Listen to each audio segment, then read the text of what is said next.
Pag may mga nakikita akong magagandang random finds sa mga online shops, I'm gonna share it with you guys kasi malay nyo, baka magustuhan nyo din. So, this is the Ulanzi CG-02 smartphone camera grip with Fill Light. Napakahaba ng pangalan, pero to make it short, no, ang purpose lang nito is this is an accessory for your phone, yan, no, na ilalagay nyo ganyan, yan. And ang mangyayari dyan is you have this grip, parang camera grip para sa phone ninyo, para mas madali or mas maging ergonomic kumuha ng videos at saka ng mga photos. Now, you may wonder, para saan yan? Ba't ganyan yan? Well, yung mga normal na camera, for example, this is our ZV-1. Ayan, kung pansinin nyo, parang meron siyang maliit na grip dyan. Ito, this is our Fujifilm X100F. Ganun din.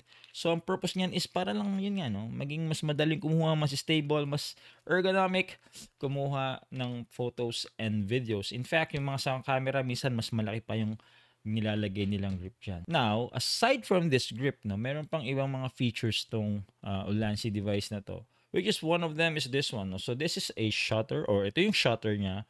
It's a Bluetooth shutter, so wireless. And ang maganda pa dito is natatanggal siya dun sa mismong device. Ang advantage niyan is, let's say, yan, kung gusto niyo kumuha ng shots na mas malalayo, ilalagay niyo sa tripod. And obviously, hindi niyo mapipindot, baka hindi niyo abot. Hawak niyo na lang yung shutter na to, yung Bluetooth na shutter. And ito na yung pipindutin ninyo para makakuha kayo ng photo or ng video.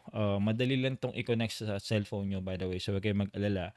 Speaking of tripods, no, kanina na ilalagay nyo to. Pwede nyo ilagay sa tripod to kasi meron siyang thread sa ilalim para sa mga tripods. And sa ibabaw, meron siyang shoe mount. And well, ang magagawa nyo dyan is pwede kayong maglagay ng ilaw or pwede kayong maglagay ng mic na katulad ng ganito. No? So, ayan na yung parang setup ninyo kung nag-vlog kayo. Ayan, ganyan na. Para talaga kayong parang nagmukha ng camera talaga yung inyong cellphone na ganyan, no? So, kung ayaw nyo ng mic, pwede rin ilaw. Pwede kayo maglagay ng ilaw dito. Pero speaking of ilaw, meron na rin tong ilaw. Yung nakikita nyo na yan, ilaw yan. So, sa ibabaw nito is meron pang isang button. Yung button na yan is para dito sa ilaw na to. Pag hinold nyo siya, ayan, bubukas yung ilaw. Ayan, kita nyo, medyo malakas, diba? So, kung medyo madilim, pwede nyo gamitin to. Pwede nyo pang dagdagan yung lakas niyan. So, pag binigyan isa, lalakas. And isa pa, yan yung pinakamalakas. So, tingnan nyo, di ba? Talagang maliwanag siya. So, pag hinold nyo ulit, yan, mamamatay na siya. So, meron siyang ganong feature pa. So, hindi nyo na kailangan magdala pa ng extra ilaw or umasa sa ilaw ng cellphones ninyo. Pwede nyo siyang gamitin dito. So, yung battery life niyang ilaw, hindi ko alam, to be honest, kasi hindi ko pa siya nagamit to the point na naubos siya. Pero yung battery niyan is 1,000 milliampere hours. Sina-charge siya. So, pwede siyang i-charge. Ayan, may USB-C jack sa ilalim. So, eto. Para dun sa ilaw and yung para dun sa shutter. So, pag tinanggal natin, ayan, meron din siyang USB-C jack. Para ito naman is pwede nyo rin siyang i-charge. Now, if you can see, medyo landscape bias siya, no? Kasi ganyan siya, no? Di ba, yung mga camera na ganito is medyo landscape bias din. Pero ito is landscape bias siya. Pero to be honest, hindi naman ako nahirapan na gamitin to kahit portrait yung mga kuha ko. In fact, mas naging madali nga sa tingin ko, no? Kasi mas, pwede nyo siyang ganyan din yan. Lalo na pag selfie yung shots. Di ba, pag selfie, minsan ang hirap nung hawakan ng phone. So, for example, tanggalin natin yung grip, no? Pag kukuha tayo ng selfie, ganyan, yung hawak natin dun sa ating cellphone is ganito, no? Hindi siya ganun kadali or ergonomic para pindutin yung button. Pwede nyo pindutin yung dito, yung bottom, yung volume up button para sa shutter, or minsan pwede yung i-timer pero medyo mas hassle. Nung ginamit ko to is mas madali actually kumuha ng selfie kasi ganito lang. And ayan, pindot, kuha ng selfie. Ayan.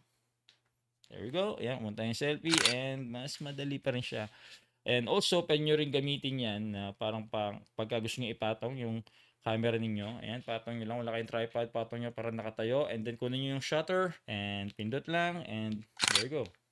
Meron na kayong makukuhang mga selfie. Madali na makakuha ng selfie as well. Now, one of the disadvantages na meron to, or at least nung ginamit ko siya in our recent trip sa Seoul is syempre pag ganito, hindi na siya madaling ibulsa, no? Yung buong assembly na to, medyo makapal siya, bulky. Pero kung meron kang camera bag or kung saan nyo man pwedeng ilagay pa to bukod sa bulsa ninyo, wala namang problema doon. And obviously, pwede nyo pa rin naman tong tanggalin, di ba? Kapag gusto nyo lang ibulsa yung cellphone ninyo. Hindi rin siya ganun ka-cumbersome para gamitin yung cellphone ninyo kasi ganyan lang naman. Pwede nyo rin siyang gamitin pa rin yung cellphone ninyo ng ganyan-ganyan. So, I don't really see any problem pagdating dun sa paggamit ng cellphone. Alright, so I think that's it, no? Nasabi ko na yung mga nagustuhan ko, yung mga features na yon. Actually, gusto ko yung mga features na yon. And yeah, was very useful nung bumiyahe kami, no? And ito na yung ginamit ko, yung cellphone ko na itong ginamit ko na main na camera natin for videos and saka yung photos